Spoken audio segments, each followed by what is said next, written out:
Did you get any initial word on Lavoy? No, just it's an ankle sprain. So everything will be determined probably tomorrow when he gets up, and we'll put him in a cast tonight and see how that'll react. You know, but it's don't know. Too soon to tell. Coach, it seemed like Michael Eric was playing pretty strong in the first half. Then we didn't see much of him in the second half. What was the rationale behind that, going to the smaller lineup? Yeah, Rattler's quicker. They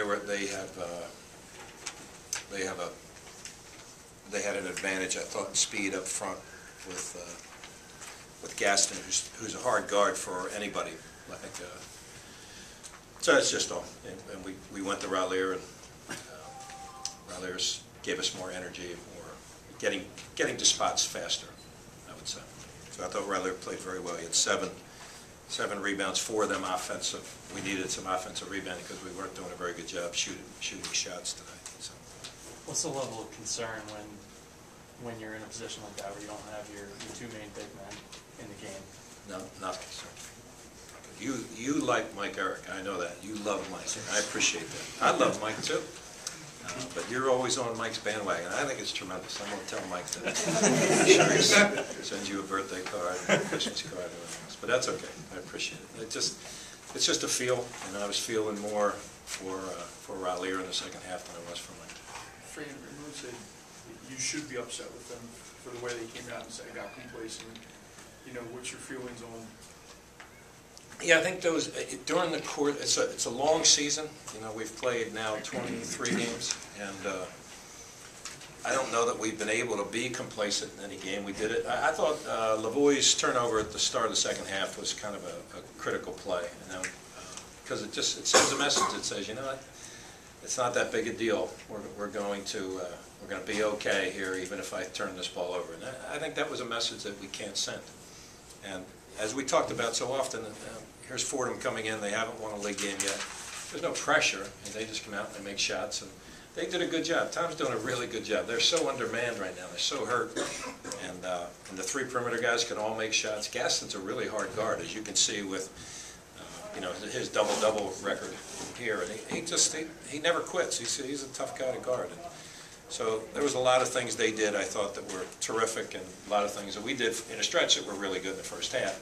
We also, I thought, a turning point in the game too, and this sounds crazy, was we gave up a jumper to Moquette in the first half, up 23, away from our bench, and then he has another one right after that, and it just snowballed a little bit from that point on. And you yelled very loudly. I probably did. Did you hear it? Yes. I'm not proud of that, but I apologize if it was a bad thing. But it just every possession is critical, and I think that's what the attitude you're trying to get over to your kids. Fran, Juan was visibly frustrated when he got those fouls and had to come out, but he did hit a big 3 late.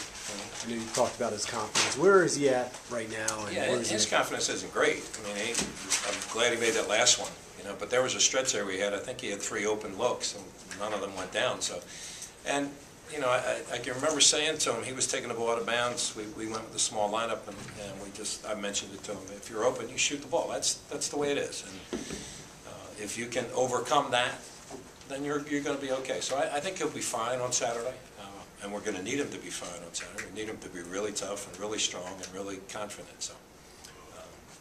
What effect is the injury, if any, having? I have no idea, to be honest with you. But you know what? He's got the injury. Learn to live with it. You know how many people that walk around on a given day that would love to have that injury because they got so much more severe injuries in their lifetime? And while I'm at it, how about the story of the coach from Wake Forest that gives the kidney to the player? Now, that's life. Don't tell me about your knees hurt or Lavoie's ankles hurt. I don't want to hear about that stuff. What I want to hear about is that kind of life lesson type things. That's life. And so we got a sprained ankle, we got a bad knee. Learn to live with it. Suck it up and play. You know, that's the way it is. Can that be a good thing when, you know, I mean, it could have been a 30-point win tonight, and I don't know what you would have said. Can that be a good thing maybe if they saw that if they yeah, don't I think that's the only way we can look at it. My disappointment is with our guys that if we maintain our level of consistency and focus, then Aaron Brown and TJ DeLeo get many, many more minutes than they got tonight. They deserve, those two are the hardest working guys we got. So we got guys that didn't pay attention to every detail. That's the discipline. Coach, it seemed like you had a lot of balance tonight. It was 4 players in double figures. Your buddy Mike Eric got double figures. What's right? What is that kind of balance? I think that's the kind of team we've been all year long, to be honest with you. We've spread the floor, spread the shots out. Ramon got 17 tonight, Scoot got 14 in terms of shots attempted. Obviously, that's a little too many, I think, for both of them. We'd like to have more, a better point per possession each time we're out there. But we shot it so poorly in the second half. We shot 24%, so we didn't do a very good job on that. But we needed more shots to get some more points. But we need the balance. That's who we are, I think, as a team. We're a balanced team, both inside and out. Coach, is this a game you might harken back to later in the season, or regardless of what happened tonight, you move on and just looking to date on Saturday? I'm sure there'll be a moment that I'll say, hey, do you remember the Fordham game where they played tougher than we did at the start of the second half? You know, we were up 47-29. Then it was 53-50. And then that's when we started to get our focus back a little bit, where I think our defense then turned it up a little bit, so we were better at that point. But we're not good enough to have those stretches of games where we don't focus in each possession. But is it weird facing a team that only plays 7 people due to injuries and all No, that? I think that's what fans want. They want 9, 10 guys in the games all the time. It's hard playing more than 8 guys, to be quite honest with you. So they played 7 guys, and so no, it's not. It's just what happens to teams on occasion. They have some injury issues, but they have their 5 starters that they have. So although the kid Samuels had started to get back into the game, was a starter for a stretch, and now he's obviously given that up because he's hurt. But he's a good player there too. And Tom's doing a terrific job.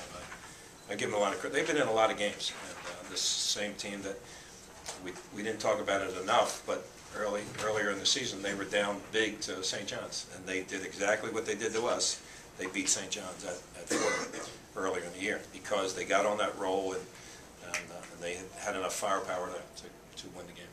Is that something you mentioned to your team? We mentioned it the first time we played.